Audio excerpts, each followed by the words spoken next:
This is the Soviet Union's Venera 4 probe, preparing to land on Venus for the first time. Before this, Venus was imagined as a world that might be similar to Earth. There may be oceans beneath its thick clouds, with similar atmospheric pressure and temperatures. But they had no idea that this poor man-made thing was about to enter an extremely harsh environment. When he entered the atmosphere of Venus at a speed of 40,000 kilometers per hour, the parachute deployed and the antenna began to transmit data back. Initial data were exciting, with atmospheric pressure similar to Earth's and temperatures around 30 degrees Celsius.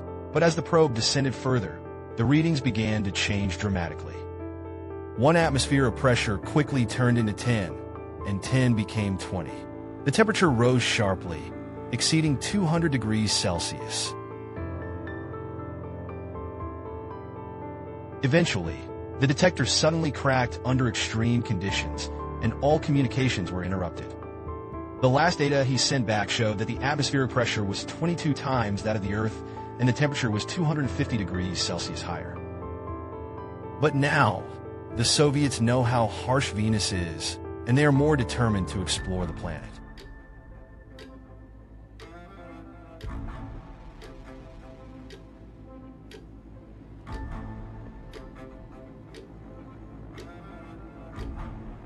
Although Mars attracts more people's attention today, in the 21st century, the research interest in Venus has been stronger since the second half of the last century.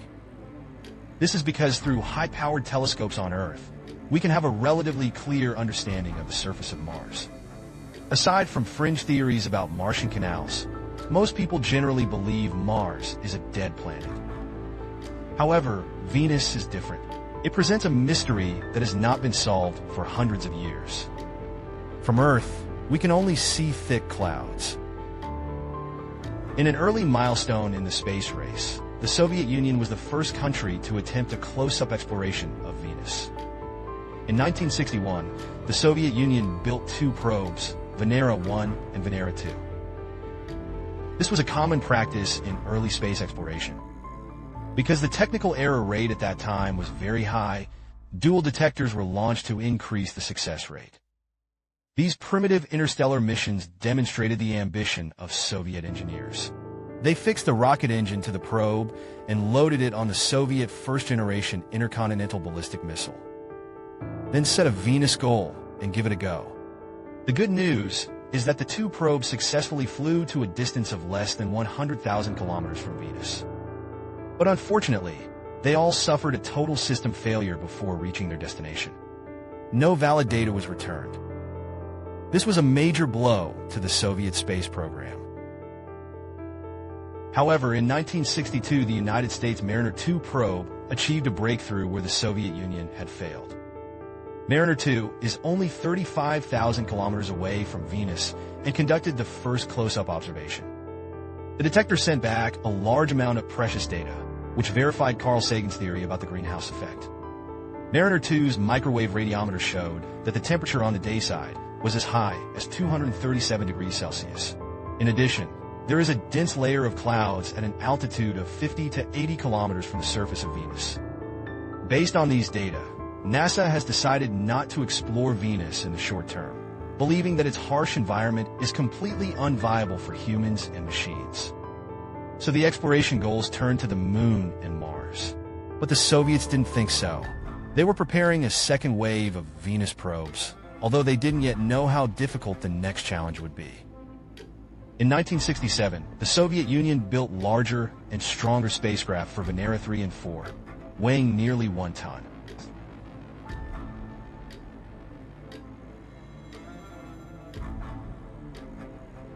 The plan is to send the descent module through the atmosphere via parachute, collecting data on composition, temperature, and pressure along the way.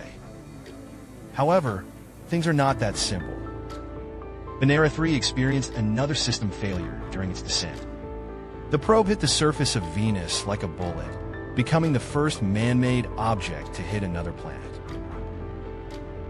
On June 12, 1967, Venera 4 was launched into space. It consists of a mothership and a lander that will use a parachute to descend into the Venusian atmosphere and conduct detections along the way. At the same time, The mothership will also rush into the atmosphere of Venus and disintegrate, similar to the methods of Venus 1 and 2. Iran adopted the crude method of launching two identical detectors at the same time, exchanging quantity for strategy. Within a week after the launch of Venera 4, another probe identical to Venera 4 was launched. However, the latter failed to leave the Earth's orbit due to rocket failure and subsequently fell to the Earth. According to Soviet practice, in order to cover up the failure, they would not give it an official name, but would use a cover to cover it up. Universe 167.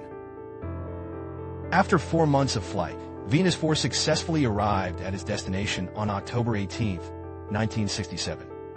The mothership then successfully released the lander, began its descent, and successfully deployed its parachute, becoming the first spacecraft to collect data within the atmosphere of another planet. The Soviets realized that once they entered Venus' atmosphere, time was limited, so they had to pass before the atmosphere had enough time to crush or melt the probe. The data returned showed that when it first entered the atmosphere, the temperature and pressure were very suitable, just like summer on Earth. But as the landing module continued to descend, the temperature suddenly increased, and the air pressure increased instantly. The heatable cover is subjected to ultra-high temperatures and severe decelerations exceeding 300 G. When the landing module descended to 24 kilometers from the surface of Venus, signal transmission was suddenly interrupted.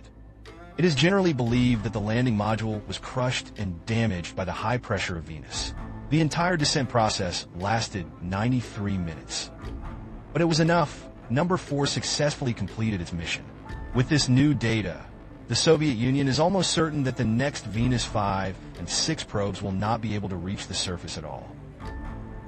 In 1967, NASA launched another Venus mission, the Mariner 5 probe. Although it did not make contact with Venus, it flew close enough to confirm the extreme environment detected by Venus 4. Confirmed that conditions on Venus are harsher than originally detected in the early 1960s.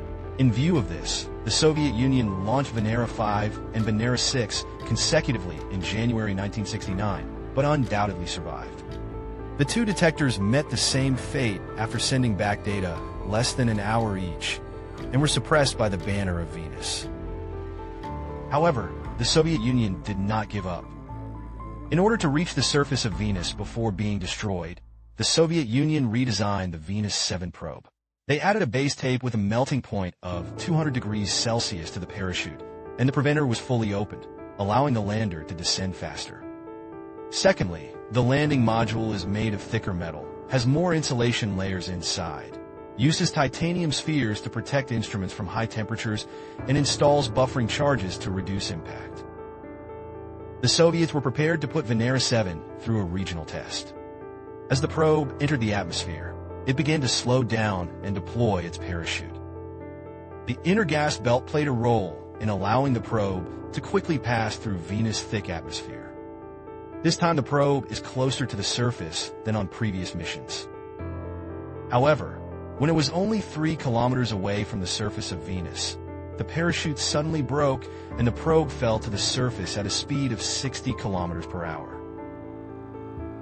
The Soviets thought they had failed again, but when they reviewed the data a few weeks later, they discovered that the lander actually transmitted a weak signal for 23 minutes after impacting the surface.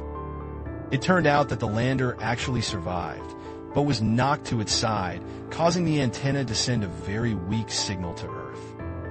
Incredibly, the last data returned by the detector showed that the surface temperature was as high as 475 degrees Celsius. That's enough to melt thousands, well above the temperature at which any machine can reliably operate. Since temperature has become the main issue limiting the survival time of the detector on the surface,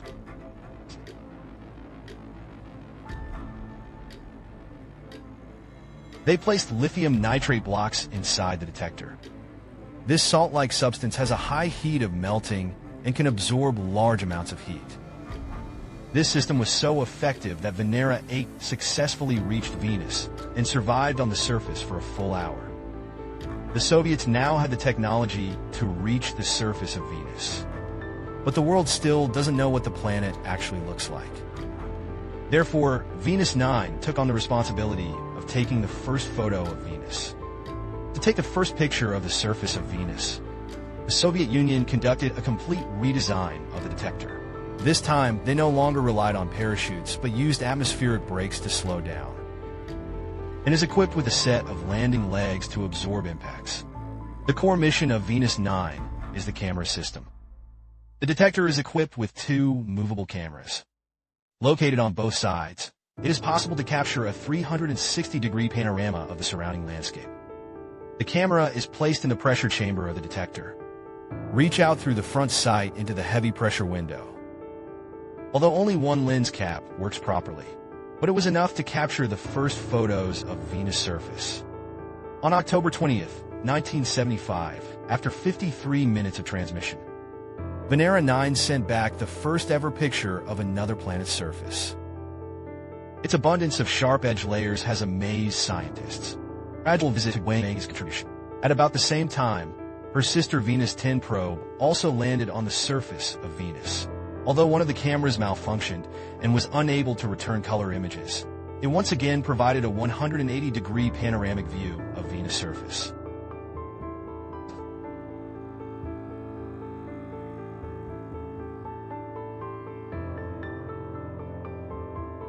Three years later, Venus 11 and 12 were equipped with color cameras. Both detectors had a common purpose, which was to study Venus' atmosphere, cosmic rays, and solar wind ions. On December 21, 1978, Venera 12 detected frequent lightning and rumbling thunder in the sky of Venus during its descent. 1,000 lightning strikes were recorded between 11 kilometers and 5 kilometers from the surface of Venus alone. This also makes the camera's color imaging capabilities unsustainable.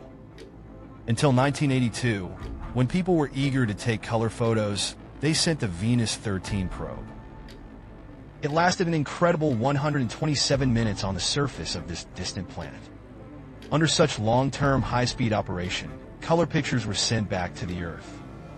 A strange landscape of flat, dark, layered rocks and colite-like materials filling the seams unfolds before us.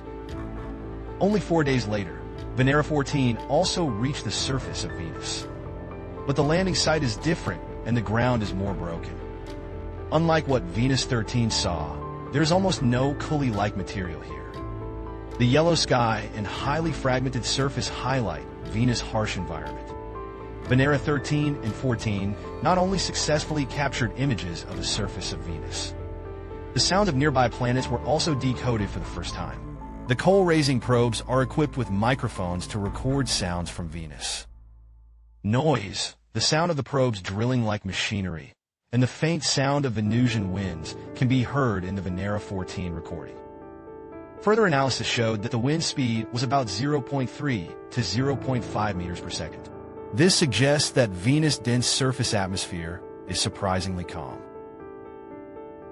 After that, the Soviet Union launched the Vega 1 and Vega 2 probes to Venus on December 15th and 21st, 1984 respectively.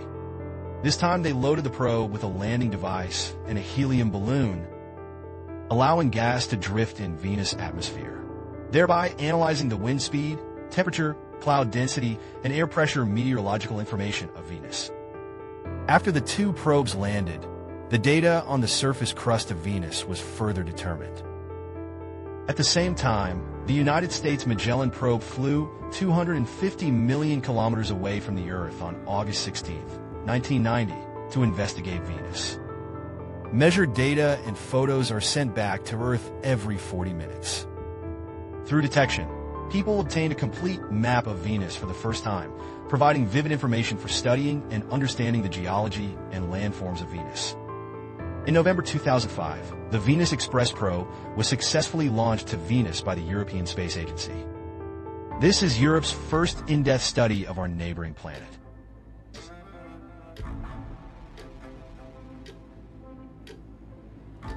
It orbits Venus every 24 hours and conducts 486-day exploration of Venus. Now, decades after the Soviet Union series of Venus exploration missions, we are taking a fresh look at what lies beneath the clouds of Venus.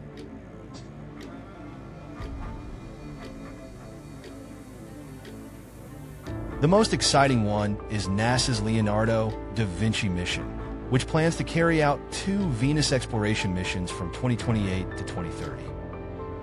The purpose is to collect information on the composition of the atmosphere of Venus and study whether there has been an ocean on the surface of Venus and whether it has been colonized. During the flyby, the Da Vinci spacecraft will release a descent probe carrying a camera, allowing us to see Venus like never before. During its hour-long descent, the probe will take thousands of measurements and capture close-up images of Venus' surface after emerging from beneath thick clouds. However, the probe did not need or consider surviving its landing. But if by some miracle it landed successfully, this can provide up to 17 additional minutes of valuable scientific data. It's a bit of a shame that the Da Vinci descent probe doesn't have a panoramic camera, which means that old photos from the series of Venus landers may still be the best close-ups we have of our gigantic neighbor years from now.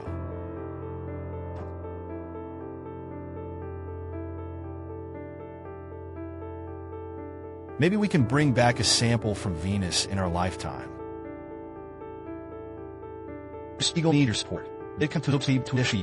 Spiegel needs your support. Welcome to subscribe to Spiegel.